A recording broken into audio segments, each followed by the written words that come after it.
નમસ્કાર મિત્રો, હું છું રતિલાલ મકવાણા અને આપની સમક્ષ એક ખાસ અગત્યની વાત મૂકવા માંગુ છું કે ગઈકાલે તામિલનાડુના મુખ્યમંત્રી તરીકેની જેને સોગંદવિધિ કરી એવા વિજય થેલાપતિને હું દિલથી ધન્યવાદ આપું છું કે ઘણા સમયથી રાહ જોવાતી હતી કે તામિલનાડુના મુખ્યમંત્રી તરીકે કોણને બેસાડવા અને કોણ આવશે તામિલનાડુના મુખ્યમંત્રી તરીકે. પણ ખરેખર ગઈકાલે જે એમની તામિલનાડુના મુખ્યમંત્રી તરીકેની સોગંદવિધિ પૂરી કરી અને તમે વિચાર તો કરો, સોગંદવિધિ પૂર્યા કર્યા પછી તાત્કાલિક ધોરણે જે એમને ડિસિઝન લીધા છે, પહેલું ડિસિઝન એ લીધું કે ગુજરાત તામિલનાડુના જેટલા પણ વ્યક્તિઓ છે એમના તમામના 200 યુનિટ વીજળી ફ્રી.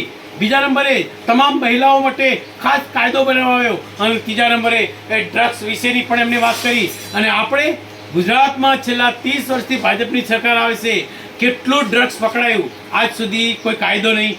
અને એક ખાસ અગત્યની વસ્તુ તો તમને એ કહેવા માગું છું કે થોડા સમય પહેલાં બે વૃદ્ધ વ્યક્તિ હતા અને બંનેની ઉંમર 60 વર્ષથી વધારે થઈ ગઈ છે. તો એમને 60 વર્ષનો જે વયોવૃદ્ધનો લાભ લેવાનો હતો, પણ એ જ્યારે બીપીએલનો દાખલો કઢાવવા ગયા ત્યારે એમને કહેવામાં આવ્યું કે તમે 60 વર્ષથી મોટી ઉંમરના છો એ વાત સાચી, પણ તમે બીપીએલની યાદીમાં આવતા નથી. એટલે કે 1 થી 20ના સ્કોરમાં હોય તો જ તમને વયોવૃદ્ધનો લાભ મળે, બાકી 1 થી 20ના સ્કોરની ઉપર હોય તો તમને લાભ મળતો નથી. તો આ સરકારે થોડોક તો વિચાર કરવો પડે કે ગરીબ લોકોને પોતાનો 2 ટંકનું ભોજન આપવા માટે 60 વર્ષની વ્યક્તિને જે વયોવૃદ્ધ થાય છે એ લોકોને 1,000 રૂપિયા કે 1200 રૂપિયા આપવા પડે છે.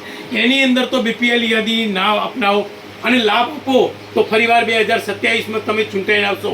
નહીતર તામિલનાડુની જેમ ગુજરાતમાં પણ તમે બીજેપીના લોકો વોટ મેળવી શકશો નહીં અને સરકારને ચેન્જ કરવી પડશે. એટલે મારે ગુજરાતના તમામ વ્યક્તિને ખાસ એક વિનંતી કરવી છે કે તામિલનાડુની અંદર જે સરકારે નીતિ નિયમો બનાવ્યા એ ગુજરાતની સરકાર નીતિ નિયમો બનાવે અને તમામ વ્યક્તિને લાભ મળે એવી આશા અને અપેક્ષા સાથે ભારત માતા કી જય.